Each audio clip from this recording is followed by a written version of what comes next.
안녕하십니까. 오늘은 중국하고 어떤 그쪽 중국에서 이제 좀 뭐 4차 산업혁명으로 좀 최근에 좀 뭐 이슈가 되고 있는 그런 뭐 대표적인 기업인 뭐 알리바바와 같은 그런 회사들과 뭐 이런 것들에 대해서 좀 한번 얘기를 해보려고 합니다. 이런 것들을 좀 한번 얘기를 해보고 싶었던 이유는 뭐냐면 최근에 뭐 이런 거 이커머스 관련해가지고 뭐 우리나라의 뭐 쿠팡도 그렇고 미국의 뭐 아마존이라는 그룹도 그렇고 또 뭐 예를 들어 뭐 이베이도 있고 뭐 다양한 그런 회사들 뭐 어떻게 보면 카카오 네이버 이런 것들 이쪽에 조금 포함되는 영역이 있는 부분인 회사들인데 뭐 이런 거에 대한 얘기를 하는데 사실 뭐 미국에 대한 얘기들은 많이 하지만 이제 중국에 대한 얘기 그리고 이 회사가 또 미국 뉴욕 거래소에 이제 또 상장이 돼 있어가지고 또 이런 거 최근에 일어나고 있는 그런 것들을 좀 읽다 보다가 좀 이렇게 한번 얘기하면 좋을 것 같아서 또 찍고 있습니다. 그리고 제가 또 중국에 이렇게 뭐 이렇게 상해 쪽에 또 출장을 좀 많이 갔다 왔어가지고 또 중국에 대해서 또 궁금한 점들도 항상 이렇게 많이 있고 또 이렇게 좀 뭐 이렇게 좀 알아보고 싶어하는 그런 게 있어가지고 또 이렇게 한번 찍으면 또 좋을 것 같아서 한번 이야기를 해보려고 합니다. 일단 중국이라는 나라는 뭐 국기 같은 거 보면은 뭐 이렇게 별 크게 하나 그다음에 이렇게 네 개 이렇게 돼 있는데 뭐 그 네 개가 뭐 어떤 뭐 계층에 대해서 이렇게 뭐 정확하게는 뭐 지금 기억이 안 나는데 뭐 노동 저기 뭐 농민 계층, 뭐 자본 계층, 뭐 이런 식으로 계층이 이렇게 네 개를 나타내는 계층이 있고, 그 다음에 이제 당이 이제 이렇게 하나가 있는데 하나의 당이 공산당이겠죠. 뭐 하나의 당이 이렇게 있는 게 이제 국가를 뜻하는 어떤 의미가 되는 깃발이더라고요. 그래서 그런 거에 대해서 좀 한번 생각을 해보면 좋을 것 같다라는 또 생각을 했고, 뭐 예전에 뭐 출장 갔을 때 보면 그런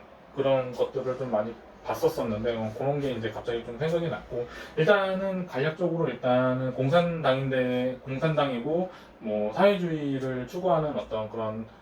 정부임에도 불구하고 일단 사회 그 자본주의가 어느 정도 좀 이렇게 들어가 있죠. 이쪽 중국 쪽에도. 그래서 뭐 상해 뭐 거래소 뭐 이런 것들이 있는데 뭐 보면은 이제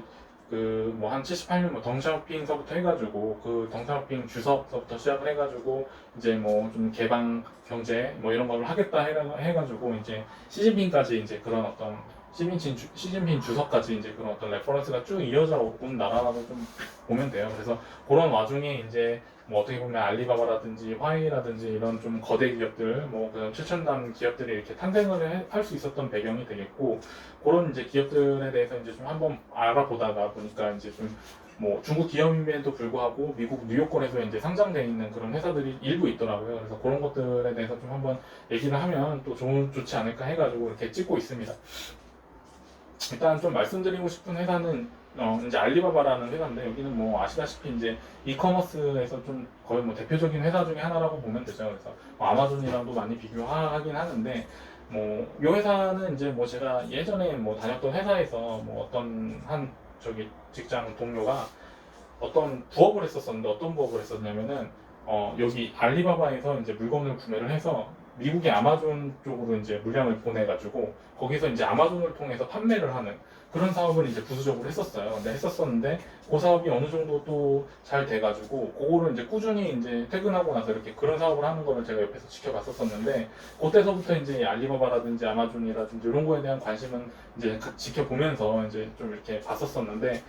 그 사업을 이제 옆에서 봤을 때 당시에 보면은 뭐 리스크는 이제 재고에 대한 리스크, 그 재고가 이제 팔릴지 안 팔릴지 뭐 이런 거에 대한 리스크 말고는 큰 리스크는 지지 않고 이렇게 사업을 영위할 수 있었던 뭐 그런 것들을 제가 옆에서 좀 본 경험이 있어가지고 이 회사들에 대해서 관심이 많았고 또 마침 이렇게 또 읽다 보다가 또 이렇게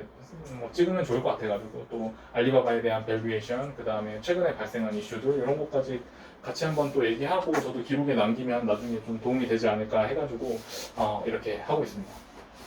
일단 이 알리바바라는 그 회사는 뭐 아시다시피 이제 이커머스의 대표적인 회사죠. 그리고 이커머스라는 시장 자체가 일단은 뭐 이렇게 뭐 보니까 뭐 글로벌리 뭐 매년 25년까지는 뭐 6.29% 정도는 이렇게 상승할 걸로 이렇게 보이고 나라별로 이렇게 뭐 어느 정도 어떤 성장성이 있다라고 지금 보이고는 있어요. 그래서 중국 쪽에서도 보면은 뭐 뭐 한 6.73%이 정도 이렇게 상승할 걸로 보이고, 그냥 꾸준히 이제 이 시장 자체는 상승할 거라고 볼 수밖에 없고요. 볼 수밖에 없는 이유 중에는 뭐 우리 국내적인 어떤 상황을 보더라도 뭐 네이버, 카카오, 뭐 쿠팡 이런 것들만 보더라도 당연히 이제 성장성이 있으니까 그렇게 이제 주가가 올라갔다라는 식의 어떤 이론을 다시 뭐 이렇게 좀 예를 들어서 또 이렇게 또 뭐 어떻게 근거로 또 들 수 있는 부분도 있고요. 실질적으로 이제 이런 어떤 뭐 이렇게 조사한 기관에서 통계낸 것들도 이렇게 좀 성장성이 나오는 부분도 있고요. 그런 부분을 좀 보면 좋을 것 같고, 일단은 이 알리바바랑 이제 아마존이랑 그래도 글로벌 기업이니까 이렇게 좀 제가 뭐 그냥 단순히 그냥 지금 나와 있는 손익 쪽만 이렇게 놓고 그 PSR 기준으로 봤어요. 이게 왜냐면은 이커머스 시장은 얼마나 빨리 시장을 침투하는지가 좀 많이 중요한 부분이 있어가지고 그냥 뭐 PSR 기준으로 봤을 때 이 회사는 뭐 한 PSR 뭐 알리바바 같은 경우에는 뭐 PSR 기준으로는 한 6배 정도 이제 나오는 것 같고, 아마존도 한 뭐 6배 뭐 이 정도 나오는 것 같아요. 6배, 7배 정도 이렇게 나오는 비슷하게 PSR은 받고 있는데, 이제 비슷하게 PSR은 받고 있고 한데 그 이 알리바바는 사실은 이제 그 13억 인구라는 그 엄청 거대한 그 시장에 이제 그거를 좀 지휘할 수 있는 뭐 그런 것들을 가지고 있는 강점이 있는 회사인 거죠. 그래서 뭐 이런 뭐 좀 뭐 이렇게 쓰는 글들을 보면은 이제 그런 것들을 기반으로 한, 그리고 중산층 계급이 뭐 5천만 명 이상으로 쭉 치고 올라오는 그런 계층들에 대한 얘기들을 하면서 이 알리바바 시장이 무조건 좀 좋은 흐름이 있을 수밖에 없다. 시장만 놓고 봤을 때는. 근데 이제 최근에 발생한 이슈들이 뭐냐면은 미국에서 이제 뭐 그런 것들을 뭐 트럼프서부터 해가지고 이런 법을 좀 통과시켰죠. 뭐 홀딩 포린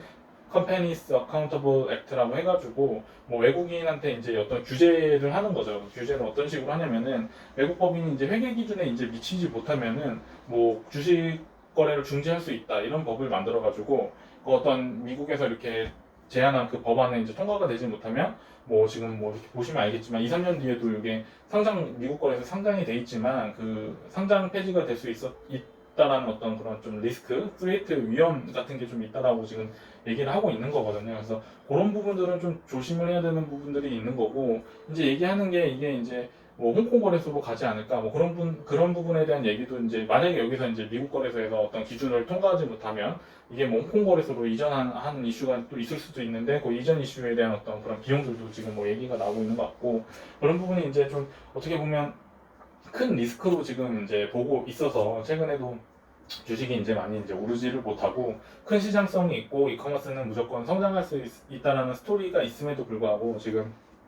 미국과 그런 중국의 어떤 관계가 지금 어떤 긴장감 그런 것들이 좀 있어가지고 그런 부분들 때문에 지금 주가가 이제 못 가고 있는 상황이라고 지금 보여지고는 있어요. 근데 이제 그런 리스크는 있지만 그 시장 성장성이라든지 이런 거를 봤을 때는 이제 좀 갈 수밖에 없다라는 식으로 지금 얘기를 하고 있고, 또 이제 마인이 이제 뭐 그 알리바바 그룹 중에서 이제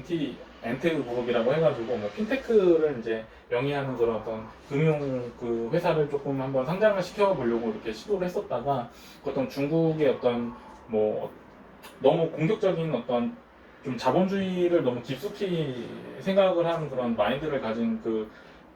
경영으로 그 중국 쪽에서는 이제 부담스러움을 느껴가지고 그런 부분에 대해서 어떤 좀 이슈가 있었어가지고 좀 상장이 좀 지연되는 그런 이슈가 또 있었기도 했고요. 그리고 또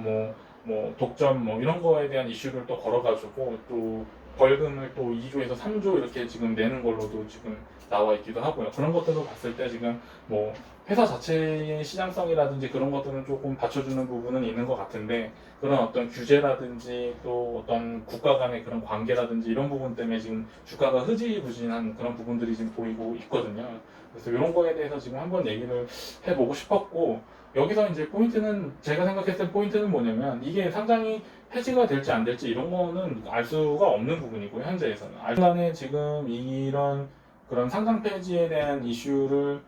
법적으로 지금 그런 것들이 통과가 되지 못하면은 뭐 어떤 그런 위험이 있다라는 거는 지금 뭐 이렇게 조금 이미 공유가 돼서 주가가 못 간 부분은 있는데요. 근데 이게 결국에 한 2년에서 3년 정도의 어떤 유예 기간이 있고 통과 기간이 있기 때문에 그때 안에 이제 알리바바가 뭐 좀 잘 이런 것들을 좀 회계 기준에 잘 맞춰가지고 이제 뭐 미국에 대응을 하겠다라는 뭐 정책을 하든지 이렇게 되면은 또 미국 또 그쪽 상장 거래소에서 또 계속 유지를 하면서 이제 상장 회사로서의 지위를 가져갈 수 있기 때문에 이런 거를 뭐 아직까지 2년에서 3년이나 시간이 있으니까 잘 팔로우 해가지고 또 이렇게 투자 포인트를 얻어가면 또 좋지 않을까 해가지고 이렇게 한번 찍어봤습니다. 안녕.